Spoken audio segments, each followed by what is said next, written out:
0803237 ये roll number है वो जिसने यूपीएससी 2021 में एक इतिहास रच दिया। आप सोचिए ये रोल नंबर पाने के लिए कितने लोगों ने मेहनत की थी, लेकिन वो एक ही व्यक्ति है, एक ही विद्यार्थी था जिसने इस पर आप सोचिए मोहर लगाई, और उस मोहर ऐसी लगाई कि अब वो इतिहास में दर्ज हो गई है। इस वक्त हमारे साथ यूपीएससी 2021 की टॉपर श्रुति हैं और उनसे हम बातचीत करेंगे। वो यूपीएससी के लिए जो कहा जाता है कि जाकर यूपीएससी की तैयारी कर ले, अगर तू मुझे 2 करंट अफेयर गिना सकता है, तो आप सोचिए इन्होंने तो पूरी यूपीएससी की परीक्षा टॉप ही कर ली है। तो वो सारी ज्ञान भरी बातें आज टाइम्स नाउ नवभारत के दर्शकों से इस वक्त साझा करेंगी श्रुति। सबसे पहले बहुत बहुत बधाई। और सबसे पहली वो क्या चीज थी जब वो रैंक 1 लिखा हुआ देखा, क्या दिमाग में आया? कुछ दिमाग में नहीं आया था। पिछले 2 दिन से सिर्फ यही सोच रही थी कि काश लिस्ट में नाम दिख जाए कहीं पर। तो पहले सोचा था ऊपर से देखूंगी, नीचे से देखूंगी, पर वो नौबत नहीं आई, पहला ही दिख गया। तो काफ़ी डिसबिलीफ था। 2-3 बार ये रोल नंबर भी चेक किया कि यही वो रोल नंबर है क्या। फिर मम्मी पापा को बताया था, तो बहुत खुशी थी। एक साथ यही फीलिंग थी। तो उस तैयारी को लेकर अगर समझें कि तैयारी हो चुकी थी, एग्जाम हो चुका था, इंटरव्यू भी हो गया था, सब कुछ हो चुका था, बस वो रिजल्ट का इंतजार था, तो क्या दिमाग में था कि हाँ कहीं तो 1 लिखा होगा, सिंगल डिजिट होगी, डबल डिजिट होगी? इतना मैं होपफुल थी कि शायद टॉप 100 में आ जाए, तो फिर से एग्जाम ना देना पड़े। अगला वाला जो भी प्रीलिम्स आ रहा था उसकी पढ़ाई कम से कम रुक जाए, तो यही एम था। बट पहली रैंक की तो नहीं थी उम्मीद। अब हम बहुत सारा देख चुके हैं, हम लगातार हम देखते हैं जिस तरीके से बहुत सी सीरीज भी आई हैं, वेब सीरीज तैयारी करते हुए लोग दिखते हैं। कुछ एक टेंशन का होता है, कोई कहीं कर रहा है, कोई मटेरियल के लिए भागता है, कोई कुछ करता है। वो सारी मेहनत तो होती है, लेकिन उसके अलावा वो एक की तो होगी सक्सेस की, वो क्या थी? क्योंकि सबको यही होता है, बहुत सालों से कोई भी टॉपर उससे उसकी सक्सेस की एक की पूछी जाती है। वो आपकी की क्या थी? आई थिंक वही हर साल पूछी जाती है, पर वो एक मिलती नहीं है कहीं पर। वो खुद ही खोजने पर मिल पाती है शायद। तो हर किसी के लिए अलग अलग कीज काम करती हैं। तो शायद मेरे को जो काम की वो मेंस के मेरी जो थोड़ी प्रेपरेशन थी, I think practice, answer writing और रिविजन, आई थिंक वो जो बेसिक बोरिंग कीज होती हैं वही कई बार काम कर जाती हैं। तो वही कंसिस्टेंसी, स्ट्रैटेजी बनाकर चलना, लिमिटेड कोर्स मटेरियल रखना और रिविजन और प्रैक्टिस, आई थिंक ये इंपॉर्टेंट रहते हैं। और बहुत सी ऐसी चीजें होती हैं जिनको कि स्केड्यूल की बात होती है कि घंटों पढ़ना पड़ता है, आप ज्यादा ब्रेक ले रहे हो, ये ले रहे हो, ये बहुत सी चीजें, सब जिससे मिलो वो सब कुछ नई चीजें बता के जाते हैं। आपको भी बेशक बताई होंगी, लेकिन क्या मतलब जो तैयारी कर रहे हैं उन बच्चों के लिए, जो विद्यार्थी हैं, जो युवा हैं, जो इस इंटरव्यू को देख रहे हैं, उनके लिए कुछ आप समझाना चाहोगे? मैं बस यही कहना चाहूँगी कि घंटे गिनने से नहीं होता है कुछ। और हर किसी का जो पढ़ने का तरीका होता है बहुत अलग होता है। कुछ लोग बहुत घंटे लगातार बैठ पाते हैं। तो मैं, ऐसा भी नहीं था कि मैं लगातार बहुत ज़्यादा मतलब ऐसा कि सुबह से रात तक सिर्फ पढ़ ही रहे हो। मुझे ब्रेक्स चाहिए होते थे, और मैं लेकिन जब पढ़ती थी तो अच्छे से पढ़ती थी। तो खुद की जो टारगेट्स रखते हैं कंटेंट बेस्ड आई थिंक रखने चाहिए रादर देन घंटे बेस्ड। और ब्रेक्स भी आपको अच्छे से लेने चाहिए, पर रिस्पॉन्सिबिलिटी आपकी खुद की होनी चाहिए। एक्सटर्नल रिस्पॉन्सिबिलिटी काम नहीं करती, internal responsibility I think important होती है।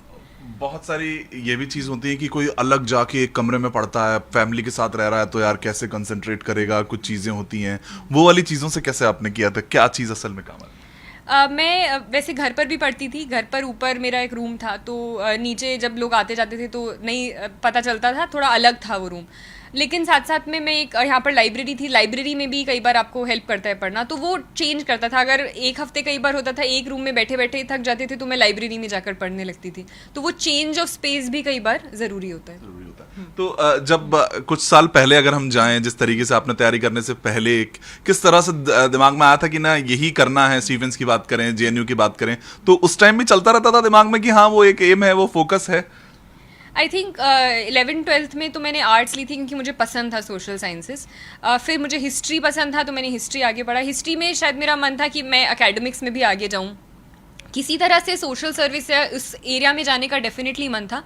पर आईएएस का क्लियर कट एम मुझे towards the end of my graduation मैंने सोचा कि हाँ इसमें अब एक्चुअली करना है। तो बैक ऑफ द माइंड तो कहीं ना कहीं था, पर मेनली आई थिंक ग्रेजुएशन के बाद ही शुरू हुआ। ग्रेजुएशन के बाद ही शुरू हुआ। एक बहुत इंपॉर्टेंट टॉपिक है जिस पे बहुत कम बात होती है, वो मेंटल हेल्थ आपको हमेशा बना के रखनी होती है। बहुत सी चीज़ें होती हैं जिन दौरान आपने पूरे साल में 12-15 महीने जो हम पढ़ाई पूरी करते हैं, उसके दौरान में कितने उतार चढ़ाव आते हैं, उनके बीच में वो मेंटल हेल्थ को कैसे संभाल के रखें, उसके बारे में कोई बात भी नहीं करता है और उसको शायद जगह भी नहीं मिलती है। उसको समझा जाए तो कैसे समझे? हाँ, ये बहुत एक्चुअली बहुत इंपॉर्टेंट इशू है और कंपेटिटिव एग्जामिनेशंस में बहुत ज़्यादा इंपॉर्टेंस रखता है, क्योंकि वैकेंसीज हर साल बहुत कम होती हैं, कंपटीशन बहुत बहुत ज़्यादा होता है और ह्यूमनली पॉसिबल ही नहीं है कि कितनी भी मेहनत करे कि हर कोई सिलेक्ट हो जाए। तो मेंटल हेल्थ इश्यूज़ काफ़ी इंपॉर्टेंट रहते हैं और मैंने देखा है लोगों को इससे स्ट्रगल करते हुए यूपीएससी प्रिपरेशन में। तो इट्स वेरी इंपॉर्टेंट कि हम इन चीज़ों के बारे में बात करें और वो एक इमोशनल सपोर्ट होना बहुत ज़रूरी होता है। तो थैंकफुली मेरे पास वो था कि मेरे पास आसपास फ्रेंड्स थे, फैमिली थी, तो जब वो डाउन फेजेस आते थे तो आपको सपोर्ट करने के लिए कोई होता था। कई बार होता है अटेम्प्ट्स आप लोगों के ख़त्म हो जाते हैं, उसके बाद काफ़ी एक डीमोटिवेशन और एक सेल्फ डाउट और सेल्फ वर्थ काफ़ी कम हो जाती है लोगों की। तो इस समय पर as a society, as friends, हमें वो बाहर से समझनी चाहिए चीज़ें कि UPSC is not only about the glitter and the high ranks but it's also about lots of other things, और वो एक सपोर्टिंग एनवायरनमेंट बिल्ड करना चाहिए हमें। बिल्कुल। तो अब आप आगे बिल्कुल, अब तो रैंक 1 के बाद तो हम भी आपको लगातार याद रखने वाले हैं, समझने वाले हैं, ट्रैक करेंगे आपको बिल्कुल। हम बहुत से पुराने टॉपर्स को भी पूरा अच्छे से जानते समझते हैं। तो अभी फिलहाल अब आगे के दिन की क्या मतलब आपने क्या सोच रखा है? क्योंकि बहुत बार होता था कि आज ब्रेकफास्ट का टाइम ये है, आज ये है, लेकिन अब फिलहाल कुछ दिन कैसे करने वाले? अभी नो प्लान्स वाला रहने वाला है। होपफुली ये थोड़े दिन तक, मतलब मैं एक्चुअली थोड़ा आराम करना चाहती हूँ, पढ़ने से थोड़ा दूर हटना चाहती हूँ, तो कहीं फैमिली के साथ ही टाइम स्पेंड करना, फ्रेंड्स के साथ टाइम स्पेंड करना, शायद कहीं घूमने जाने का मन होगा मेरा। तो जब तक ट्रेनिंग नहीं शुरू होती है यही प्लान रहेगा। बिल्कुल। बाकी किस तरीके से, क्योंकि बहुत से चीज़ों के नाम आते हैं कि दिल्ली में रहकर यार कोई कैसे पढ़ाई कर सकता है, इतना शोर है, इतने सारे डिस्ट्रैक्शंस की चीज़ें हैं। तो स्टीवेंस के टाइम की बात, जेएनयू की अगर मैं बात करूं तो उस दौरान, क्योंकि उस दौरान बहुत कुछ होता था जेएनयू में, जेएनयू आई थिंक उस टाइम पे हॉटस्पॉट था। तो कैसे आपने कि हाँ यार कंसंट्रेट मेरे फोकस पे करना है, क्योंकि बहुत से बच्चे आते हैं, किसी को कहीं इंक्लाइंड होते हैं, कोई पॉलिटिक्स की तरफ इंक्लाइंड होता है, जेएनयू की भी हम बात करते हैं। तो आपने उस टाइम पे अपने आप को कैसे फोकस रखा? हाँ, काफ़ी चीज़ें होती रही है जामिया में भी और इधर जेएनयू में भी उस समय पर। तो कि अप टू डेट तो रहती थी मैं सारी चीज़ों से, ऐसा तो नहीं है, पर एट द सेम टाइम मेरा फोकस, क्योंकि मैंने ये एम रख रखा था, तो प्रिपरेशन भी हमेशा ही रहता था। तो उसको बैलेंस करना कई बार मुश्किल हो जाता था। कोविड पैंडेमिक का भी स्ट्रगल्स आए हैं, बट आई थिंक इसमें सबसे ज़्यादा इंपॉर्टेंट एग्जाम में कंसिस्टेंसी और फोकस रहता है। तो क्योंकि शायद मैं वो कर पाई इसलिए लॉन्ग टर्म में। मतलब कि आसपास की चीजें शायद वो आपको इफेक्ट नहीं कर पाई, जो आपने सोच रहा था का फोकस, आई थिंक वहां पर वो कैसे बने रहे आप? वो अब वो कैसे तो नहीं, पर ये कि मतलब एम मेरा मेरे सामने वो था और मुझे पता था कि अगर मैं इसमें करती रहूँगी, अगर थोड़ा फोकस लूज हो गया तो शायद, क्योंकि ये इतना ज़्यादा वास्ट सिलेबस रहता है कि आप एक टाइम पर थोड़ा स्लिप अप करके थोड़ा कैचअप करना मुश्किल हो जाता है।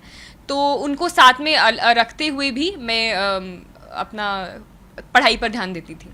आखिरी सवाल मेरा, यूपीएससी के बहुत से इस वक्त, इस बार मतलब आपका सेकंड अटेम्प्ट था, तो जो विद्यार्थी बहुत से अलग अलग एग्जाम्स भी देते हैं, उनके लिए आप क्या कहना चाहोगे? क्योंकि जब पहली बार आपका रिजल्ट आया होगा तब भी आपको जैसा फील हुआ था, उसके बाद लेकिन आप एक बार एक तरीके से कहा जाए तो गिरकर फिर उठकर खड़े हुए, वो बाकी लोगों के लिए एक मैसेज अगर आप?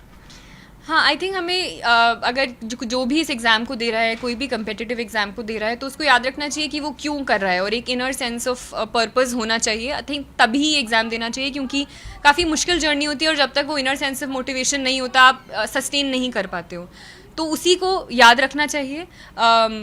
अगर आपका एम है तो आपके जैसे कहीं आप चूकते हो तो उन लूप होल्स को फुलफिल करने की कोशिश करनी चाहिए। इमोशनल सपोर्ट की भी आई थिंक उस समय ज़रूरत रहती है, तो अपने आसपास पॉजिटिव माइंडेड लोगों को रखना चाहिए। ये नहीं कि people who pull you down. एक अच्छा ग्रुप ऑफ फ्रेंड्स इस पूरी जर्नी में भी काफ़ी हेल्पफुल रहता है।